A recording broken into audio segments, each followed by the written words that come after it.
Bienvenidos a la serie Emprende tu camino hacia la empleabilidad. Mi nombre es Dunia Vargas, soy especialista en LinkedIn, empleabilidad y negocios y te mostraré claves importantes en los procesos de empleabilidad para ser más exitoso. En este video hablaremos sobre el diseño de tu currículum. ¿Cómo debe ser un currículum? Si ves esto por acá, son piezas de Lego.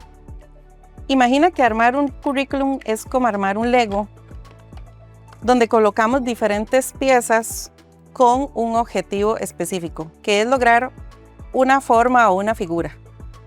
Con respecto al currículum sucede lo mismo. Tenemos que armarlo de forma estratégica, de forma que la información sea clara, fluida, que el reclutador lea fácilmente el documento y de esta forma facilitar la lectura del mismo y que la información que esté ahí sea sumamente importante y muy concreta. Muchas veces creemos que el currículum es una carta de presentación, pero más allá de eso, el currículum es un documento que te permite llegar a entrevistas de trabajo. Ese es el objetivo principal de este documento. Más allá de que documentemos toda la experiencia, todos nuestros estudios, es colocar de forma estratégica información sumamente importante para que el reclutador se sienta atraído a leer ese documento y elegirte dentro de otros documentos más. En este video vamos a observar cuál es la estructura básica del currículum, los errores más comunes y cuáles son también los aciertos y cómo adaptarlo a las plazas a las que vas a concursar para que de esta forma sea más parecido a esa vacante a la que estás aplicando. Obviamente los ajustes van a proceder si cumples con los requisitos, pero muchas veces, aunque cumplas con los requisitos, no colocas información vital para que te tomen en cuenta. Con respecto al diseño del currículum, este tiene varias partes que son estratégicamente colocadas, entre ellas los datos personales. ¿Qué sucede en los datos personales? Muchas veces se coloca mucha información de índole personal, pero realmente, aunque son datos personales, vienen enfocados hacia la parte profesional. ¿Qué información vamos a colocar ahí? Nuestro nombre completo, una dirección general, no es una dirección exacta de tu casa, no es necesario que menciones el condominio ni el número de casa, es simplemente decir la provincia y el país donde resides. Entonces, de esta forma podemos colocar, por ejemplo, San José, Costa Rica. Y eso es todo lo que vamos a colocar ahí. El nombre, por supuesto, el nombre y apellidos. El número telefónico, que es importante si aplicas a puestos remotos o a otros países, que coloques el más 506, que es nuestro código de área. Y después el número de celular. Es importante que estés atento a cualquier llamada o mensaje durante el tiempo que estés aplicando a las vacantes, porque muchas veces los reclutadores ahora acostumbran también a contactar vía WhatsApp. Y si no estás atento, puedes perder alguna oportunidad de alguna entrevista. Después de esto, colocamos un correo electrónico. Te recomiendo hacer uso de cuentas de Gmail, por ejemplo, y dejar de lado ya cuentas que son más antiguas porque a veces las plataformas las cierran. Después de este dato, si tienes el perfil de LinkedIn optimizado, de lo cual hablaremos en otro video, vas a colocar el enlace en el currículum también. Ok, como segunda sección importante vamos a hablar sobre la experiencia laboral. Aquí vamos a documentar en qué empresa trabajaste, el rol de la persona y de qué fecha a qué fecha desempeñó las funciones.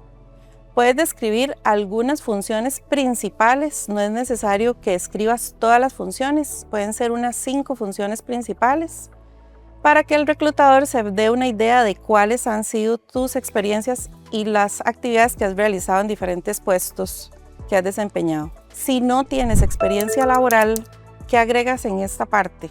Puedes agregar trabajos de voluntariado, donde escribes con quién trabajaste, cuál fue tu rol o participación, qué tipo de proyecto fue el que desempeñaste y durante cuánto tiempo.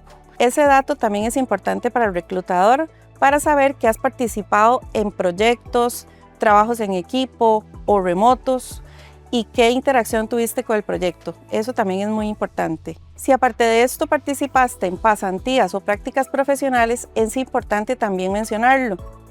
De igual forma, aquí colocamos la empresa, cuál fue el rol que cubriste y cuáles fueron tus funciones principales, en cuáles participaste. Entonces, de esta forma tenemos un panorama interesante que podemos mostrarle al reclutador. Posterior a esto sigue la sección que se llama Educación y Formación. ¿Qué vamos a colocar aquí? Primero que todo vamos a colocar estudios formales, como el colegio.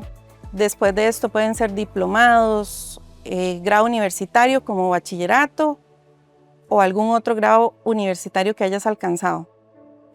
Solamente los estudios formales son los que se van a colocar acá. Igualmente, si procedes de un colegio técnico, también lo puedes colocar en esta sección e indicar cuál fue el énfasis en el que estudiaste, el énfasis en el que te graduaste. Después de esta sección vamos a colocar la parte de habilidades o competencias, donde vamos a colocar habilidades técnicas y habilidades blandas. En habilidades técnicas nos referimos, por ejemplo, a usos de software, si usamos correo electrónico, alguna plataforma como Microsoft Office, que es muy usada en las empresas, información de respaldos en la nube, cosas por el estilo. O si usas un software especializado, como SAP o algún diseño, algún software de diseño gráfico que es técnico. En la parte de habilidades blandas vamos a hablar sobre habilidades que tenemos a la hora de desempeñar los trabajos, como comunicación, trabajo en equipo, si eres orientado a resultados,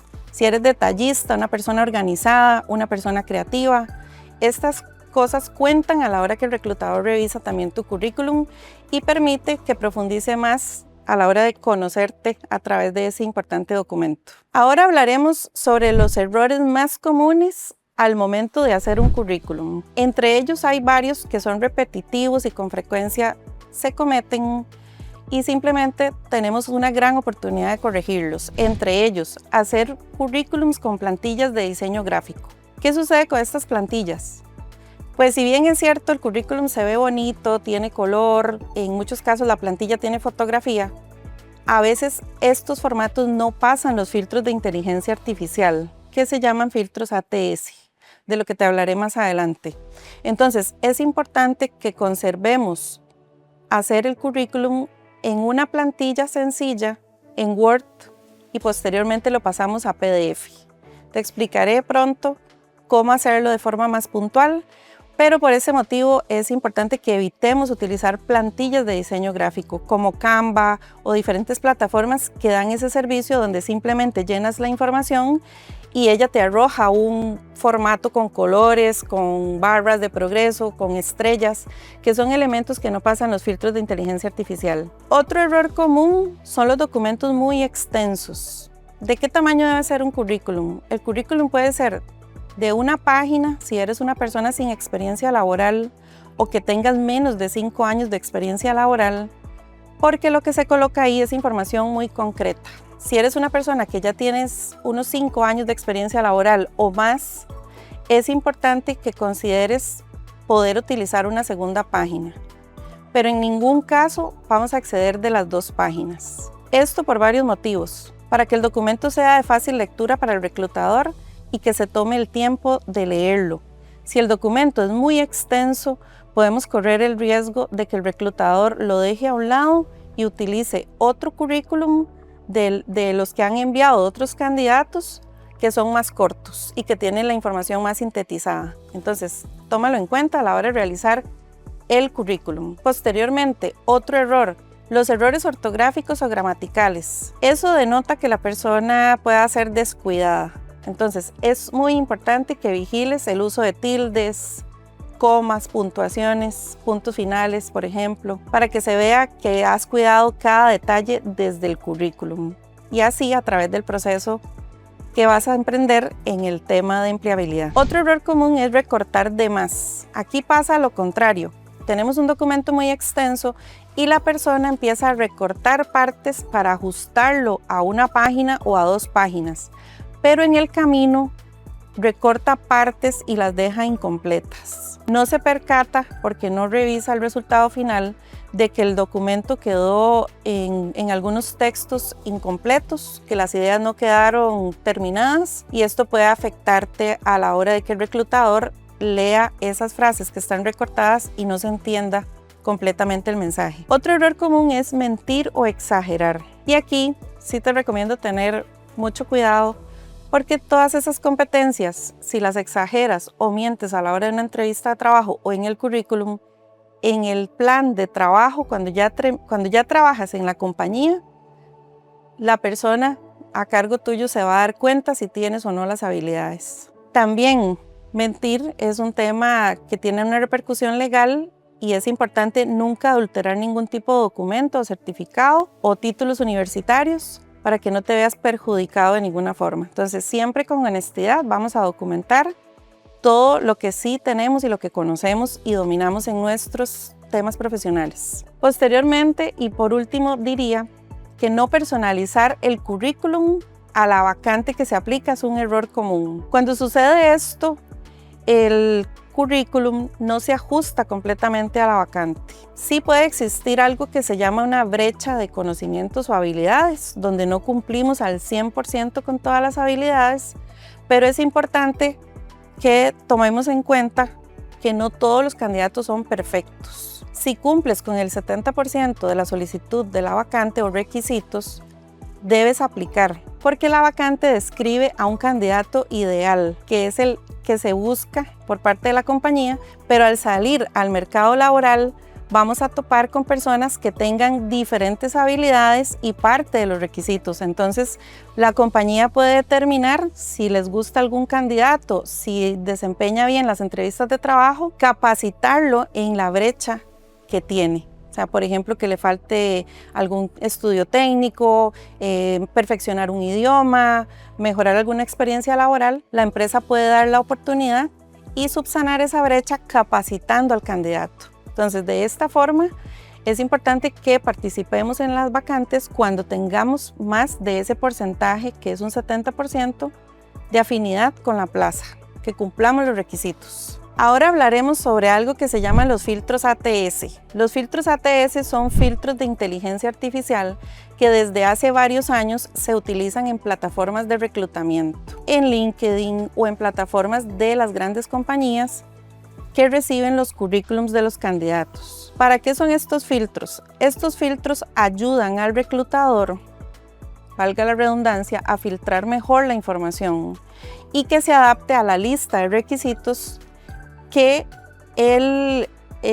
reclutador ingresó en la vacante. Si usted se adapta a estos requisitos, el filtro va a dejar pasar el currículum al reclutador. Si no se adapta a esos requisitos, el filtro puede descartar su currículum y de esta forma el currículum nunca llegará al reclutador. Entonces, es muy importante que revisemos siempre el tema que les hablé ahora de ajustar el documento a la vacante, porque de esa forma estamos hablando el mismo idioma del filtro ATS. Recordemos que el filtro ATS es un robot, ¿verdad? Cuya función es buscar las palabras claves que el reclutador ingresa a la vacante como requisitos y va a hacer un comparativo con el documento que el candidato está subiendo a la plataforma. Si el reclutador ingresó la palabra auditor en los requisitos y en el currículum ese auditor colocó algo como esto, especialista en normativas internacionales, para el filtro no significa lo mismo. Entonces, tenemos que hablar en el mismo idioma de la vacante, usar las mismas palabras y cuando revisamos si alguno de los detalles o requisitos no lo tenemos mencionado en el currículum, debemos agregarlo. Esto puede parecer un poco tedioso, pero hacerlo nos acerca más a la vacante y a las entrevistas de trabajo. Por eso es importante que nos dediquemos a revisar estos detalles. Una vez que tenemos terminado ese currículum, lo vamos a grabar como un archivo de PDF. Recuerda que estamos trabajando en un formato de Word, que yo recomiendo el formato tipo Harvard, que vamos a dejar unas plantillas en este video que van a apoyar para que puedas realizar ahí la documentación de este documento tan importante. Posteriormente, cuando revisas ya todo el documento y está terminado, revisa la ortografía, los datos, que no se pase de 2 páginas, lo vamos a grabar de la siguiente forma. Vamos a ponerle CV de Curriculum Vitae, el nombre de la persona, por ejemplo, CV Dunia Vargas, y agregamos el nombre de la vacante. Entonces, para completar este ejemplo, vamos a colocar el nombre en el archivo CV Dunia Vargas, asistente de gerencia.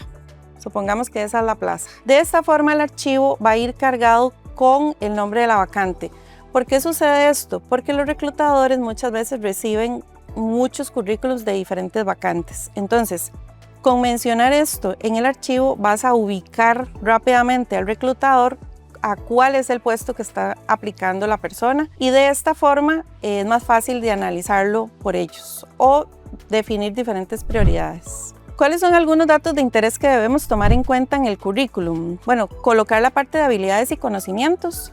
A veces las personas me preguntan que si no tienen una certificación o un título en alguna habilidad técnica, pero saben usar los softwares o saben hacer ese trabajo, que si lo ponen o no lo ponen porque no tienen una certificación. Y realmente vale la pena colocarlo como conocimiento, aunque no tengas la certificación, porque eso significa para la empresa que puedes entender esa función y adaptarte fácilmente a un flujo de trabajo. De igual forma, la empresa podría considerar capacitarte en esa certificación si lo considera necesario para la función del puesto. Pero es importante no dejar de colocarlo porque eso te puede diferenciar de otro candidato. Entonces siempre colocar eso. También el tema de idiomas es sumamente importante. Si desarrollas algún tipo de habilidad de idiomas, 1 o 2 idiomas los puede colocar. Y el nivel de conocimiento, ya sea intermedio, avanzado, o B1, B2, C1. Si tenemos conocimiento básico en un idioma, no deberíamos mencionarlo, realmente es un conocimiento muy básico para que sea una competencia, digamos, relevante en el currículum, pero si ya tenemos un nivel intermedio o avanzado, sí podemos anotarlo. También es importante que hablemos sobre habilidades de liderazgo, si hemos manejado personal, equipos, si hemos trabajado con equipos de otros países internacionales o de la región, también es sumamente importante, y si has tenido conexión vía remota. Entonces, para que pueda esa empresa ubicar si eres capaz de trabajar también en ambientes virtuales. Otro tipo de información importante es hablar sobre los proyectos. En el caso de las personas que no tienen experiencia laboral, es sumamente importante hablar de proyectos que haya realizado. Por ejemplo, en las universidades con frecuencia nos colocan trabajos a través de proyectos que también los desempeñamos en empresas o en organizaciones, donde utilizamos equipos, instrumentos o evaluamos alguna situación, donde damos también un diagnóstico, conclusiones o ideas para resolver diferentes tipos de problemas que tiene la compañía. Entonces es sumamente importante hablar sobre los proyectos también en el currículum. Con esto podemos construir un currículum que nos abra puertas y que nos lleve a esa esperada entrevista laboral. Posteriormente vamos a hablar un poco sobre las entrevistas laborales y cómo desempeñarlas de una buena forma que nos permita ser candidatos elegibles para el puesto. En el siguiente video hablaremos sobre LinkedIn, la importancia de un perfil optimizado y de un perfil estelar. Nos vemos pronto.